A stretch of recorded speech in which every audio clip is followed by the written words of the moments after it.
السلام عليكم ورحمة الله وبركاته. ازيكم يا حبايبي، عاملين ايه؟ يا رب تكونوا بخير. معكم احمد من قناة بيت العيلة. ان شاء الله النهارده هنعمل مع بعض السمك البلطي المقلي. هنعمله بطريقة سهلة جدا، وفي نفس الوقت هنعمل رز صيادية برضو بطريقة صحية وبطريقة سهلة، وكله مش هياخد معانا وقت خالص. لأول مرة تشوفونا سبسكرايب لقناتنا ولايك وشير وفعلوا زر الجرس عشان يوصلكم كل جديد. ده سمك بلطي او حسب السمك اللي انت بتحبيه. هنجيب ليمون وكمون وفلفل وملح وشطة مفرومة وزعتر وكاري، وهنجيب كل المكونات دي وتوم مفروم خلاص، او دقة زي اللي كنا عاملينها توم على شطة، وهنجيب الليمون نعصره كده عليهم ونقلب كله على بعضه خلاص. وهنحشي السمك من جوه ومن بره.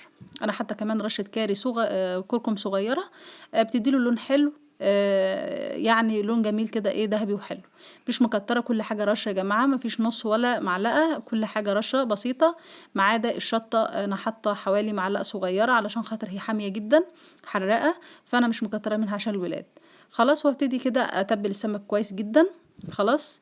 وهعمل له فتحه او فتحتين كده عشان خاطر إيه، يشرب من التتبيله، وفي نفس الوقت بيبقى شكله لطيف. خلاص كده.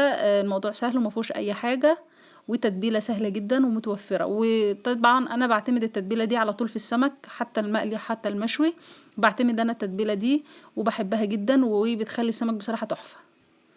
لحد ما اخلص الكميه كلها تمام بالشكل ده، وهركنه على جنب بقى ونروح نشوف الرز. خلاص كده. ده البصل المتقلي اللي احنا عملناه قبل كده مع بعض، لان بصلة الرز الصيادية بتكون غامقة خلاص، ومحتاجة ان هي تتحمر كمان على النار. فانا ايه، اختصرت الوقت وطلعت معلقة، قلنا قبل كده معلقة بتعادل بصلاية. خلاص طلعت معلقة كبيرة وحطيتها كده في الزيت، وهبتدي انزل عليها بشوية فلفل اسمر خلاص كده، وشوية كاري وكركم صغيرة، ولو طماطمايه متقطعة سلطة كده، او معلقة كاتشب او معجون صلصة حسب اللي يريحك. خلاص، دي كلها حاجات اختيارية، يعني تقدري تحطيها وتقدري ما تحطيهاش. طبعا اللي بيغمقوا البصله، انا كنت بغمق البصله يا جماعه كتير خالص، كنت بغمقها وكنت بخلي الرز بصراحه بني غامق. ولكن مؤخرا في السنين الاخيره ما بقتش اغمقها، بقيت اخليها بنيه كده شبه العصايه بتاعه او معلقه الخشب اللي انا بقلب بيها دي، علشان خاطر ما يحرقش الصدر وعلشان خاطر ما يتعبناش. وممكن اعمله كمان اقل من كده خلاص، وبيد نفس الطعم بالظبط. اللون ما بيفرقش، بس هي بتبقى هو نفس الطعم بالظبط. خلاص، هوريكم لحد اللون اللي انا اهو اللون ده خلاص.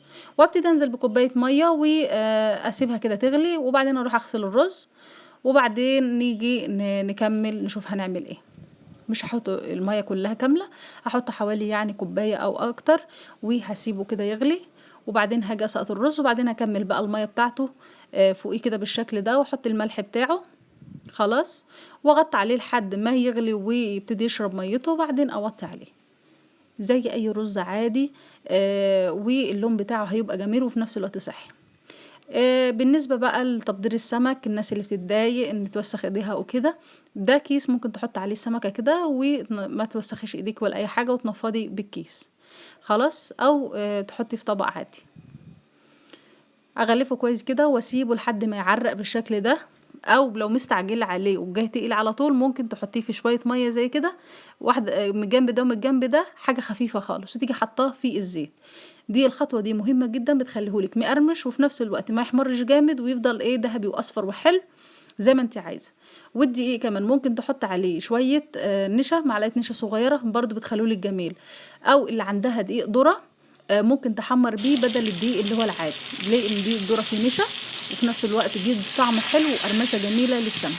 خلاص، تقدري تستبدليه بدل الدقيق وبدل النشا اللي هو دقيق الذره لو عندك، بيبقى تحفه في السمك. زي ما انتم شايفين لونه جميل وما غيبش خالص، واستوى جدا في وقت قياسي، ولونه جميل جدا وما بيحمرش عن كده، وجميل خالص واصفر وذهبي خالص زي ما انتم شايفين معايا بالشكل ده. الموضوع سهل جدا، ما فيهوش اي حاجه. طبعا الرز خلاص وطي عليه من ساعتها واستوى تماما، وجهزت شويه سلطه طبعا فيها كل الالوان اللي احنا الصحيه اللي احنا بنحبها في السلطه. اهم حاجه الالوان الخمسه في السلطه علشان خاطر تبقى متكامله وعناصرها الغذائيه حلوه. ورز زي ما انتم شايفين لونه جميل جدا، ماهوش غامق ولا فاتح، اللون اللي هو الوسط، واللون اللي ما يتعبنيش ولا يحرق معدتي او يتعب صدري او الكلام ده، او اجي بعد الاكل احس بغممان او اشتكي او كده، لا، الأكل رايق ومفيهوش أي حاجة وصحي جدا وبطريقة سهلة وسريعة. يا رب تكونوا استفدتوا، وإن شاء الله انتظرونا في حلقة جديدة ووصفة جديدة، والسلام عليكم ورحمة الله وبركاته.